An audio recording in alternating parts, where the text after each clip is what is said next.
ছুটির দিনে গেছিলাম ব্রেকফাস্ট করতে আমেরিকান একটা রেস্টুরেন্টে। সেখানে গিয়ে অর্ডার করেছিলাম ফ্রেঞ্চ টোস্ট।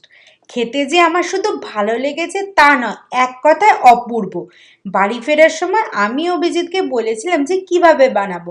হালকা পাতলা আমায় বলেছিল, সেই আইডিয়া নিয়েই বাড়িতে বানিয়েছি। সত্যি বলছি, জাস্ট দারুণ হয়েছিল।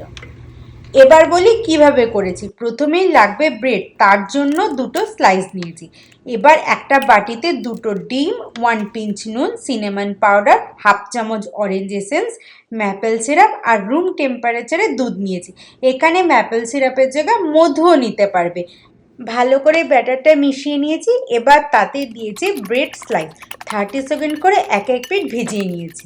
গ্যাসে বসিয়েছি প্যান, তাতে দিয়েছি আনসল্টেড বাটার। বাটার মেল্ট হালকা হতেই দেব ব্রেডের স্লাইসটা বসিয়ে। স্লো আছে, ওয়ান সাইড হলে উল্টে দেব অপোজিট সাইড। হালকা বাদামি হয়ে আসবে, তখন বুঝতে হবে হয়ে গেছে।